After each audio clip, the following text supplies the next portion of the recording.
Orang laki-laki pakai emas dalam sholatnya, apakah sholatnya sah? Emas itu bukan babi, kecuali dia membawa rantai babi baru Arab. Emas tidak. Emas kalau dipegang, wudhu kita tak batal, sholat kita pun tak batal. Tapi Nabi mengharamkan pakai emas. Ini mesti dipahami. Emas kalau kita masukkan ke kantong, dibawa sholat, Allahu Akbar, sholat sah. Tapi memakai cincin emas haram. Bapak-bapak yang pakai cincin emas, buka sekarang juga.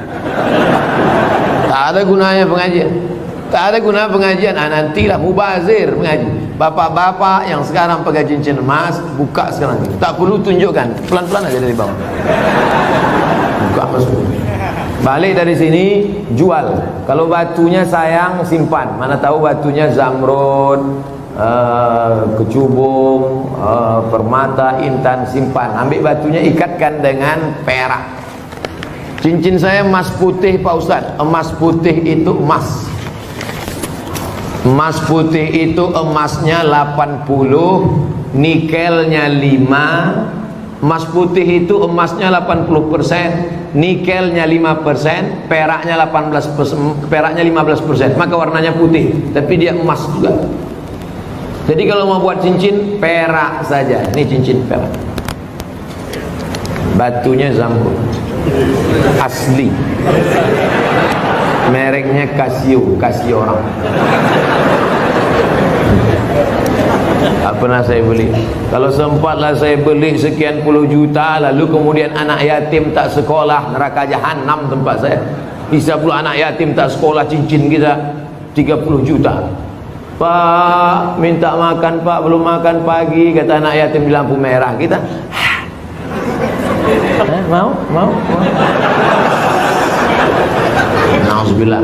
Oleh sebab itu maka yang punya cincin emas, wahai Imam Syafi'i, kenapa laki-laki Islam tak boleh pakai cincin emas? Apa kata Imam Syafi'i? Robek hati orang miskin menengok cincin emas. Aku makan pun payah, kau sampai hatilah pula pakai cincin emas. Matilah kau cepat, kata dia. Hancur hati dia. Itu alasan ulama dulu. Tapi rupanya sekarang setelah ditemukan emas itu ada molekul-molekul kecil masuk ke dalam pori-pori, masuk ke dalam darah, masuk ke dalam jantung, menyebabkan penyakit Alzheimer, penyakit tua sebelum masanya, penyakit lemah, tak bertenaga. Banyak orang barat yang sudah kena, pokoknya emas. Lalu kami yang perempuan Pak Ustaz, yang perempuan dia masuk ke dalam, keluar lagi melalui darah menstruasi haid. Makanya kalau ada bapak yang haid, pakailah.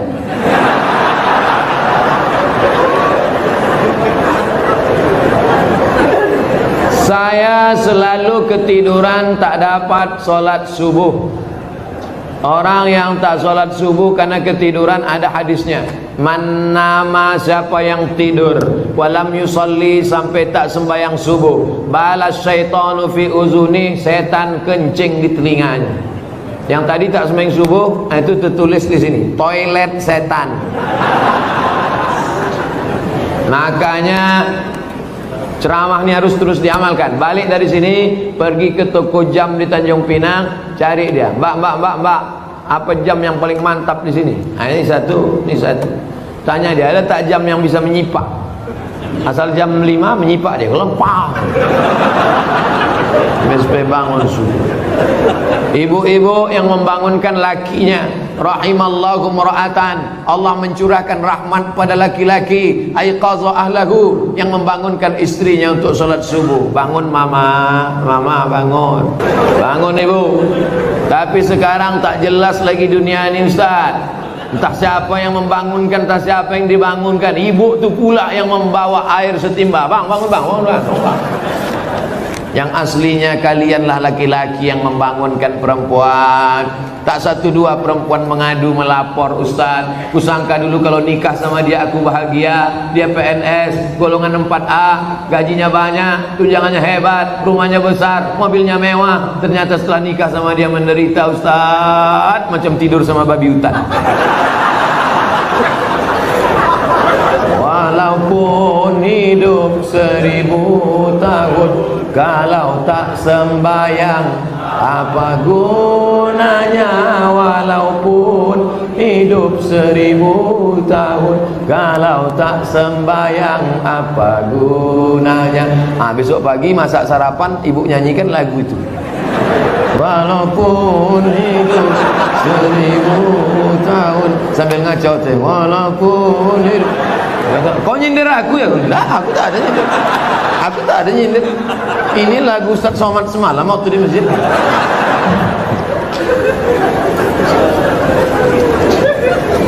Ustaz, apa sah laki-laki solat di rumah tapi tak di masjid? Laki-laki solat di rumah, laki-laki solehah. Laki-laki solat di masjid.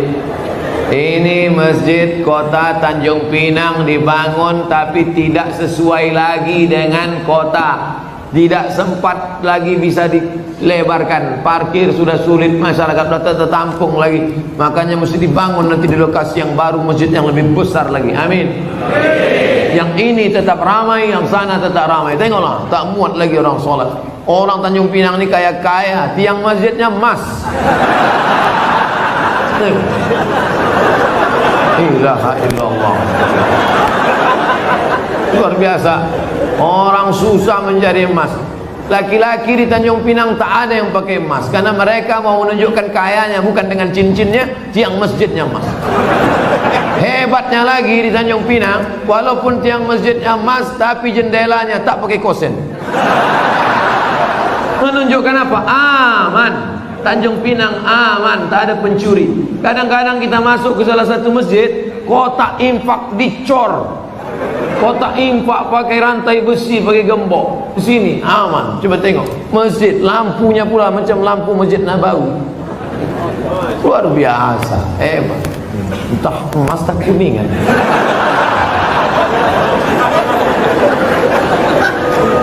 Apa maksud saya? Nikmat yang sudah besar ini maka dibalas dengan sholat berjamaah. Tapi rasanya mengajak orang Tanjung Pinang sholat berjamaah mubazir. Karena sholat berjamaah di Tanjung Pinang, coba tengok, melimpah ruah sampai tak muat keluar-luar. Tengok, itu yang di luar-luar yang berdiri itu juga dapat pahala sholat berjamaah. Kalau sholat, tidak sholat mana mau dapat?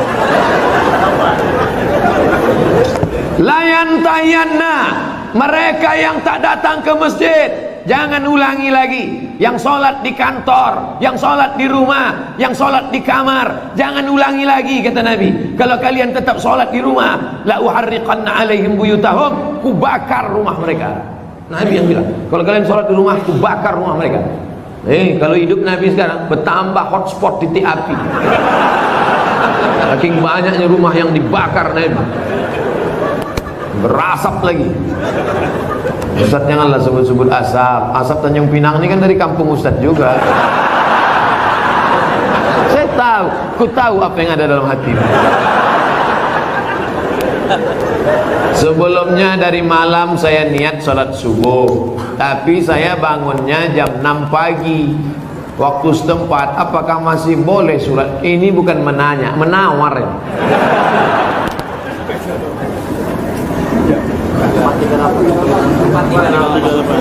Subuh 4.38. Imsak subuh, zuhur, asar, maghrib, isya.